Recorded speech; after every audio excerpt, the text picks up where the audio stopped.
Hi, and welcome to Module 2.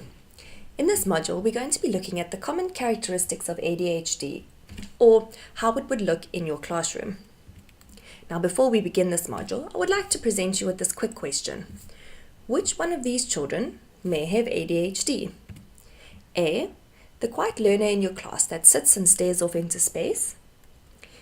B, the overly active learner in your class who cannot sit still and is always talking. Or C, both. Now pause to take a moment to think about your answer. The answer to the question is C, both. Now, although these learners might seem completely different, they both show common behaviors of attention deficit hyperactivity disorder. Now, ADHD has 3 different behavioral clusters, and the first one we're going to look at is inattentiveness. And inattentiveness is described as not being able to pay attention to something. Now let's look at some of the common behaviors of inattentiveness. So how would this look in your classroom? A common behavior is that the learner struggles to complete a task.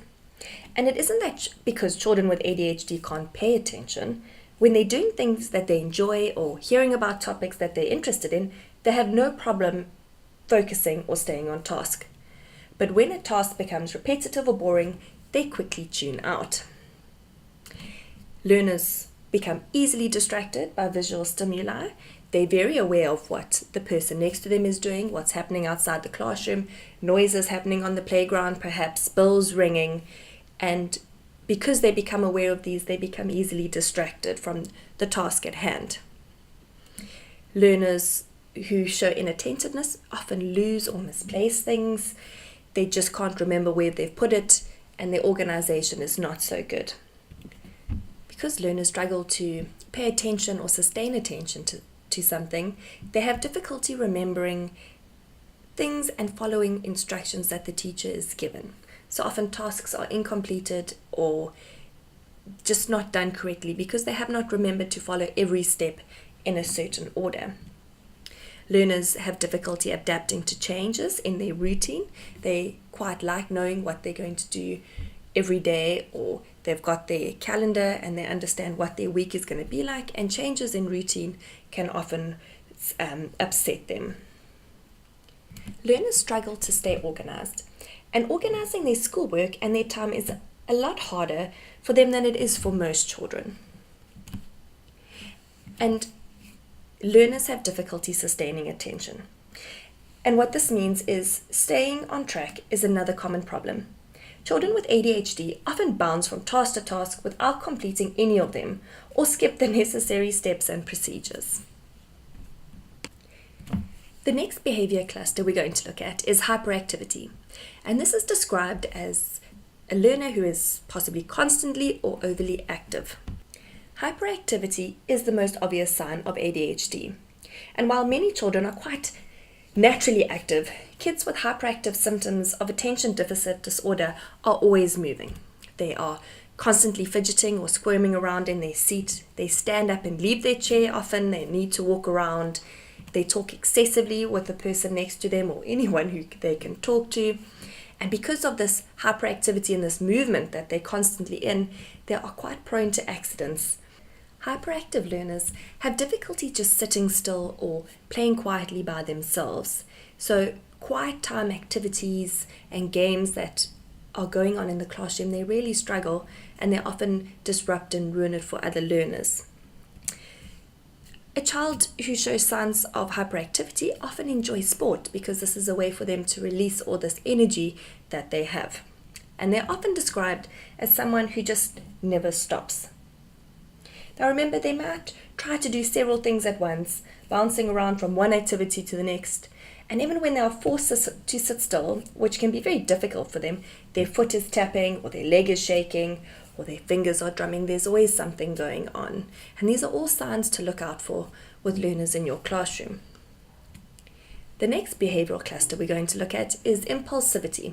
And this is described as the tendency to act on a whim. So basically, the learner acts without thinking.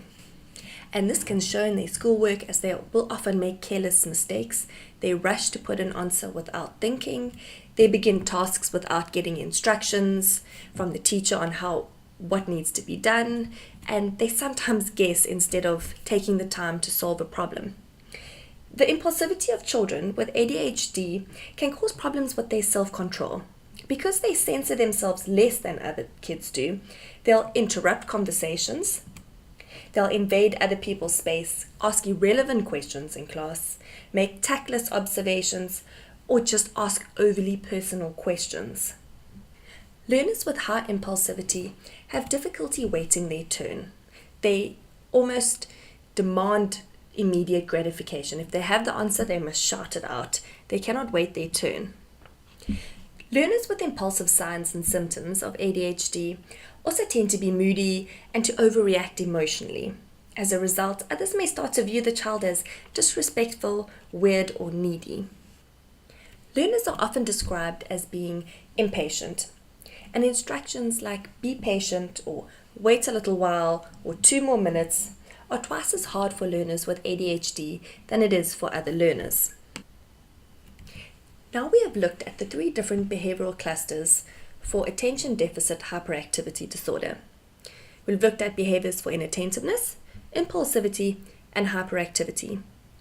Now remember, the most common form of ADHD is for learners to display behaviors from all 3 categories or behavioral clusters. Some learners might only show behaviors for inattentiveness and impulsivity and nothing to do with hyperactivity. There can be different combinations. Now before we end, we've gone through a lot of the behaviors that happen in the classroom, and often these are seen as negative behaviors because they're quite disruptive of the learning process that's happening in the classroom.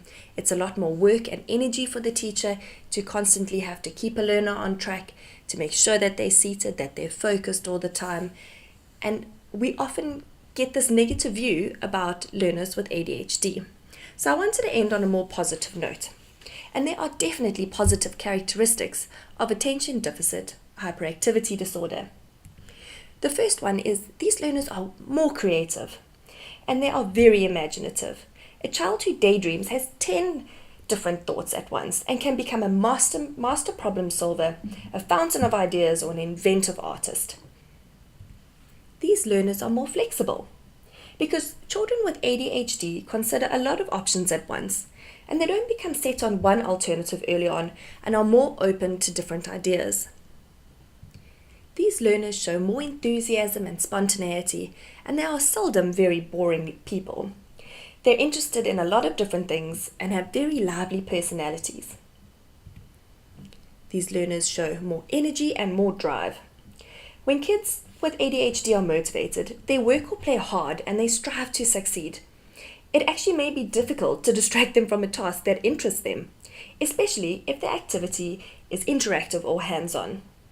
So please always keep in mind that ADHD has nothing to do with intelligence or talent, and many children who have ADHD are intellectually and artistically very gifted.